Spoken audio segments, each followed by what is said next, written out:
যেসব মেয়ের বয়স 28+ কিন্তু কোনো কারণে এখনও বিয়ে হচ্ছে না, এই ভিডিওটা মেনলি তাদের জন্য। লাস্ট দিন একটা ভিডিও বানিয়েছিলাম যেখানে আসলে বলছিলাম যে মেয়েদের ক্যারিয়ার বেশি গুরুত্বপূর্ণ বিয়ের ক্ষেত্রে নাকি বয়সটা বেশি গুরুত্বপূর্ণ। এবং সেই ভিডিওতে অনেক আপু কমেন্ট করছিলেন যাদের বয়স অলরেডি 28+ হয়ে গেছে তারা আসলে এখন কি করবেন, কারণ বয়স তো আর কমায় নেওয়া যাবে না, ঠিক না? খুবই ভ্যালিড একটা কোয়েশ্চেন। আসলে দেখেন, কয়েকটা স্টেপ আছে যে স্টেপগুলো ফলো করলে আমার মনে হয় আপনার বয়স 28+ হয়ে যাওয়া সত্ত্বেও, যদিও আপনার হচ্ছে এখন সাকসেস প্রবাবিলিটি হচ্ছে কম, আপনার হচ্ছে ফেলিয়ার প্রবাবিলিটি বেশি, কিন্তু কিছু বিষয়ে কাজ করার মাধ্যমে আপনার সাকসেসের যে প্রবাবিলিটি আছে সেটা আসলে আপনার ফরে নিয়ে আসা পসিবল। এবং সেই বিষয়গুলো নিয়ে আজকে মেনলি আলাপ করব। এখন দেখেন, যদি আপনাদের মধ্যে কেউ এমন হন তারা হচ্ছে কারো কাছ থেকে কোনো উপদেশ নিতে আগ্রহী না, তারা নিজেরাই হচ্ছে সব জানতা শমশের, তাহলে আপনাদের এই ভিডিও দেখার কোনো দরকার নেই। কারণ আমি এরকম অনেক আপুকে চিনি যাদের বয়স আসলে বেশি হয়ে গেছে, বিয়ে হচ্ছে না, তো তারা মনে করছে যে না, দে ডিজার্ভ বেটার, তাদের নিজের উপর কাজ করার কোনো দরকার নেই, বা নিজের মধ্যে কোনো চেঞ্জ আনার দরকার নেই, বা যে অ্যাপ্রোচে উনি ছেলে খুঁজতেছে সেই অ্যাপ্রোচ চেঞ্জ করারও আসলে কোনো দরকার নাই। ঠিক আছে, ছেলে এমনি এমনি হচ্ছে আল্লাহ তাকে দিয়ে দিবে।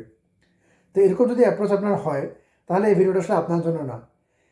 কিন্তু যদি আপনি আসলে রিয়েলিটি মেনে নিয়ে কিছু পার্টিকুলার অ্যাপ্রোচ আপনি সামনে নেন, তাহলে আমার মনে হয় যে এই ভিডিওটা আসলে আপনার জন্য অনেক হেল্পফুল হবে। এবং আমার আসলে আপনাকে শুরু করার উদ্দেশ্য না, বরং আপনার যদি হেল্প হয়, ঠিক আছে, আপনার যদি হেল্প হয় অ্যাজ এ মেয়ে, এইটাই হচ্ছে আমার আসলে মেন উদ্দেশ্য, আর কিছু না। তো প্রথম যে বিষয়টা আপনাকে করতে হবে সেটা হচ্ছে আপনাকে অ্যাকনোলেজ করতে হবে, আপনাকে স্বীকার করতে হবে যে আপনি আসলে দেরি দেরি করে ফেলছেন। আপনি দেরি করে ফেলছেন এবং আপনাকে এখন কিছু এক্সট্রা এফোর্ট দেওয়া লাগবে যেন আপনার একটা ভালো বিয়ে হয়। এটা হচ্ছে প্রথম স্টেপ। কারণ অনেক মেয়েটা স্বীকারই করেন না যে আমার বয়সটা যেহেতু বেশি হয়ে গেছে, কাজে আমার জন্য বিয়েটা একটু টাফ হবে এখন। এই বিষয়টা স্বীকার না করলে আসলে ওই যে এক্সট্রা যে এফোর্টটা, এটা দেওয়া কিন্তু আপনার পক্ষে পসিবল না। এটা হচ্ছে point number 1। Point number two হচ্ছে, আপনি আগে হয়তো র্যান্ডমলি সার্চ করছেন, ফ্যামিলির মাধ্যমে সার্চ করছেন, বা হচ্ছে একে ওকে বলছেন, তাকে বলছেন, কিন্তু হয়তো বা হয় নাই। আমি আপনাকে বলবো আপনি সিস্টেমেটিক্যালি সার্চ করা শুরু করে দেন এখন থেকেই। সেটা কীভাবে? নিজের যে রিকোয়ারমেন্টসগুলো আছে এগুলো আপনি লিস্ট করেন, এবং কোনটা ম্যান্ডেটরি, কোনটা অপশনাল, এগুলো আপনি লিস্ট করেন, এবং সেগুলো রিয়েলিস্টিক কিনা বর্তমান বাজারের সাথে, বিয়ের বাজারের সাথে, সেটা আপনি চিন্তাভাবনা করেন। আমরা নিজেরাও হচ্ছে এটাতে হেল্প করি মানুষকে। এটা হচ্ছে নাম্বার 1। নাম্বার 2 হচ্ছে সেই অনুযায়ী আপনার একটা হাই কোয়ালিটি বায়োডাটা আপনি প্রিপেয়ার করেন, এটাতেও আমরা হেল্প করি। নাম্বার 3 হচ্ছে আপনি ম্যাচ মেকিং সার্ভিস নেন। আমাদেরটা আছে, আমাদেরটা নিতে হবে এমন কিছু না। অনেক সার্ভিস আছে এরকম ম্যাচ মেকিংয়ের জন্য, অনেক ম্যাট্রিমোনিয়াল সার্ভিস আছে, সাইট আছে, ফেসবুক গ্রুপ আছে। আপনি সেগুলোরও শরণাপন্ন হন। আপনাদের সার্চ স্পেসটা আছে, সেই স্পেসটা এর মাধ্যমে কিন্তু অনেক বেড়ে যাবে। এবং মজার বিষয় হচ্ছে, এই যে সার্ভিস আমি বললাম, আমাদের কাছ থেকে নেন বা অন্য কারোর কাছ থেকে নেন, মোটামুটি যেগুলো আসলে সাশ্রয়ী মূল্যে পাওয়া যায় সেগুলোতে 10,000 টাকার বেশি আসলে সব মিলায় খরচ হয় না, যেটা যেটা কিনা আসলে আপনার বিয়ের খরচের তুলনায় আসলে অনেক অনেক কম। ঠিক আছে? আচ্ছা, এই হচ্ছে মোটামুটি সিস্টেমেটিক সার্চ, মানে আন্তাজে র্যান্ডমলি সার্চ না করে সিস্টেমেটিক্যালি একটা ভালো সার্চ অপশন নিজের জন্য বেছে নেওয়া। এরপরের বিষয়টা হচ্ছে, ছেলেরা আসলে কী পছন্দ করে একটা মেয়ের মধ্যে, সেই বিষয়গুলোর প্রতি খেয়াল রেখে সেই বিষয়গুলোর দিকে ফোকাস করে নিজেকে ইমপ্রুভ করা। দেখেন, বিয়ের জন্য প্রিপারেশন নেওয়া আর ক্যারিয়ারের জন্য প্রিপারেশন নেওয়া দুটো কিন্তু আলাদা বিষয়, খেয়াল রাখবেন। অনেকে দুটো গুলায় ফেলেন, মনে করেন যে আমার ক্যারিয়ার ভালো, আমি রিসার্চ করি, এই করি সেই করি, আমার জন্য তো ভালো পাত্র আসবেই, বসে আছে না, বসে নাই। কারণ আপনার ক্যারিয়ারের রিকোয়ারমেন্ট আর বিয়ের রিকোয়ারমেন্ট কিন্তু আসলে আলাদা। আচ্ছা, তাহলে ছেলেরা এখন কী চায় সেই অনুযায়ী কথাবার্তা বলি, এবং সেই অনুযায়ী কীভাবে আপনি নিজেকে প্রিপেয়ার করতে পারেন তা নিয়ে কিছু পরামর্শ দিই। প্রথমে হচ্ছে, প্র্যাকটিসিং মুসলিম মেয়েদের ডিমান্ড অনেক বেশি। যদি একটা ছেলে লিবারালও হয়, বা উদার মন মানসিকতারও হয়, বা নন প্র্যাকটিসিং মুসলিমও যদি হয়, বা মডারেটও যদি হয়, তবুও সে প্র্যাকটিসিং মুসলিম মেয়েকে প্রেফার করে। এটা আমার 150+ ক্লায়েন্ট ডিল করে থেকে আমি আপনাকে বলতেছি। এই জন্য আপনি কী করতে পারেন? আপনি নামাজ কালাম ভালো মতো পড়তে পারেন, ইসলামের বেসিক যে জ্ঞানগুলো আপনি আরোহণ করতে পারেন, কোরআন পড়া না জানলে আপনি কোরআন পড়া শিখতে পারেন। ঠিক না? এটা আপনার নিজেরও উন্নতি হবে, আপনার বিয়ের বাজারে আপনার ভ্যালু কিন্তু আলটিমেটলি বাড়বে। 2 নম্বর যে বিষয় সেটা হচ্ছে, ফ্যামিলির জন্য, মানে ফ্যামিলি ওরিয়েন্টেড হবার জন্য নিজেকে মেন্টালি প্রিপেয়ার করা। যদি আপনি জেনুইনলি মনে করেন যে আপনার ক্যারিয়ারে আসলে আপনার খুব বেশি ফোকাস নাই, তাহলে আপনি রান্না শেখেন। কুকিং স্কিল একটা অনেক বড় স্কিল বর্তমান বিয়ের বাজারে, এটা আপনি রপ্ত করেন। তারপরে বাচ্চা কীভাবে হ্যান্ডেল করতে হয়, কীভাবে আসলে বাচ্চা সাইকোলজি বুঝতে হয়, এ নিয়ে আপনি অনলাইনে 2-1টা কোর্স করেন, খুব বেশি মূল্য পড়বে না, হয়তো আপনার 2-3 হাজার টাকায় খরচ হবে, বেশি না। এবং এতে আপনি বলতে পারবেন যে হ্যাঁ, বাচ্চার যে চাইল্ড ডেভেলপমেন্ট এই বিষয়ে ভালো নলেজ আছে, এটা আপনাকে আরও আগায় রাখবে অন্যের চেয়ে। মানে ফ্যামিলি ওরিয়েন্টেডনেস বা ফ্যামিলি ওরিয়েন্টেড হওয়ার জন্য বা ফ্যামিলি ওরিয়েন্টেডনেস মানসিকতা হওয়ার জন্য যে বিষয়গুলো আসলে রপ্ত করা দরকার, সেই বিষয়গুলোতে আপনি ফোকাস করেন, আপনার ভ্যালু অনেক বেড়ে যাবে বিয়ের মার্কেটে।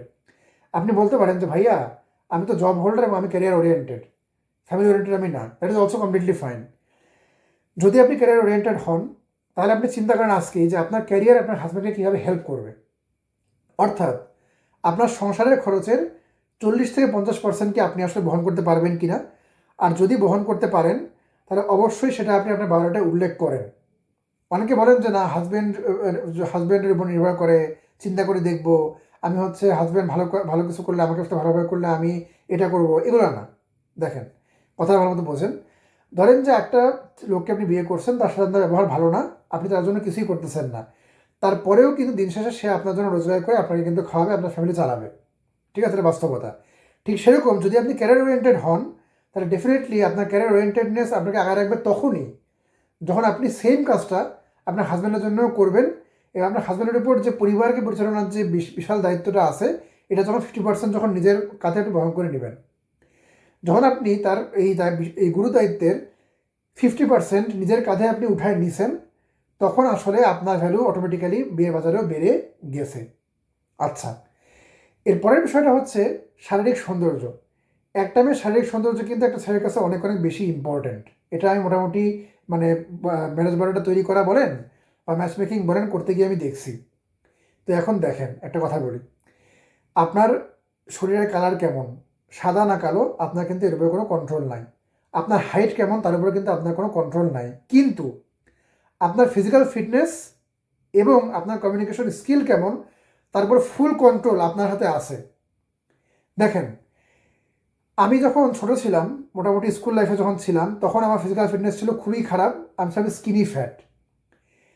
পরিশ্রমের মাধ্যমে এখন আমি এমন একটা পর্যায়ে আসছি যে 0.001% ছেলের মধ্যে বাংলাদেশের টপ পড়বো আমি in terms of physical fitness. এই কারণে আমি মনে করি আমার যে কনফিডেন্স লেভেলটা আছে বা আমার দেখতে আমাকে যেমন দেখায়, এটা কিন্তু আসলে অনেক বেটার হয়েছে আমার। প্লাস হচ্ছে স্কুল লাইফে আমাকে অনেক স্যার অনেক সময় অনেক অপমান করছে, অনেক সময় সামনে দাঁড়া করে হচ্ছে হাসাহাসি করছে। কারণ হচ্ছে আমার মধ্যে কিন্তু একটা স্ট্যামারিংয়ের সমস্যা আছে, অর্থাৎ কথা বলার সময় কথা আমার জড়ায় যায়। এটা হয়তো বা ভিডিওর মধ্যে আপনারাও খেয়াল করছেন। কিন্তু আমি প্র্যাকটিস করে নিজের উপর কাজ করে কিন্তু এখন এমন একটা অবস্থায় নিজেকে আনছি যে আমি কিন্তু আপনাদের সামনে কিন্তু কথা বলতেছি এবং কোনো ধরনের কাটছাট ছাড়ে। মজার বিষয় হচ্ছে আমার যে ভিডিওগুলো আছে, আমি কোনোটাই কোনো এডিট করি না। আমি জাস্ট হচ্ছে ক্যাপশন মানে হচ্ছে সাবটাইটেল যেটা আছে এটা বসাই দিই, এটুকুই। কাজেই আমি মনে করি আমি যদি পারি, তাহলে অবশ্যই অ্যাজ এ মেয়ে কিন্তু আপনিও পারবেন। এবং এই যে দুটো স্কিল, কমিউনিকেশন এবং ফিজিক্যাল ফিটনেস, এটা হচ্ছে আপনাকে মনে করেন যে একটা এভারেজ মেয়ে থেকে, এভারেজ সৌন্দর্য মেয়ে থেকে অনেক এলিট সৌন্দর্য একটা মেয়েতে আপনাকে রূপান্তর করতে পারে। এবং এটাও কিন্তু বিয়ের বাজারে আপনার ভ্যালুটা অনেকাংশেই বাড়ায় দিবে। এর পরের বিষয় হচ্ছে আপনি যে বিয়েতে দেরি করছেন, দেখেন আপনার বয়স মনে করেন 30, কেন আপনি অনেক আগেই বিয়ে করলেন না, এই বিষয়ে নিশ্চয়ই আপনার কোনো এক্সকিউজ আছে বা নিশ্চয়ই আপনার কোনো ভ্যালিড কারণ আছে। এই বিষয় নিয়ে ছোটো 2-3 লাইন আপনার বায়োডাটা অবশ্যই আপনি প্রেজেন্ট করবেন। তো এই বিষয়গুলোতে আমি আগেও বলছি, আমরা হেল্প করি, আমরা বায়োডাটা তৈরি করে দিই। এবং এগুলো হচ্ছে আমাদের বায়োডাটা তৈরির একটা মেইন ইএসপি, যে মেইন ইউনিক পয়েন্ট। এবং যদি হেল্প নিতে চান আমাদেরকে মেসেজ করতে পারেন। আচ্ছা, এর পরের বিষয়টা হচ্ছে লাস্ট বিষয়টা, আপনি অবশ্যই আপনার বায়োডাটায় উল্লেখ করবেন যে আপনি হচ্ছে বিয়ের পরে as soon as possible family start করতে আগ্রহী। কেননা ছেলেদের একটা মেজর কনসার্ন থাকে, যেহেতু মেয়ের বয়স বেশি, তাহলে বাচ্চা কাচ্চা আসলে নিব কবে, আর কবে বা সংসার শুরু করব। যদি আপনি আগে থেকেই বায়োডাটা জানায় রাখেন যে আপনি নিজেই হচ্ছে ফ্যামিলি দ্রুত স্টার্ট করতে আগ্রহী, তাহলে এই যে একটা কনফিউশন, এটা আর থাকবে না। তো দেখেন, মোটামুটি যে বিষয়গুলো আমি বললাম, আমি আবারও বলি যে আপনি যে এখন বর্তমানে আপনার বয়সটা বেড়ে গেছে, এই বিষয়টা অ্যাকনোলেজ করা এবং আপনাকে যে এফোর্ট দিতে হবে এক্সট্রা, এই বিষয়টা অ্যাকনোলেজ করা, এটা হচ্ছে প্রথম মেন্টাল স্টেপ। দ্বিতীয় স্টেপ হচ্ছে সিস্টেমেটিক্যালি সার্চ করা, অর্থাৎ রিকোয়ারমেন্ট লিস্টিং করা, বায়োডাটা তৈরি করা, এবং হচ্ছে ম্যাচমেকিং সার্ভিসই হোক বা বিভিন্ন গ্রুপই হোক, এর মাধ্যমে হচ্ছে ছেলে খোঁজা। এর পরের বিষয়টা হচ্ছে প্র্যাকটিসিং মুসলিম হওয়ার ট্রাই করা, মডেস্ট ড্রেসিং করা, হিজাব পরিধান করতে পারলে হিজাব পরিধান করা।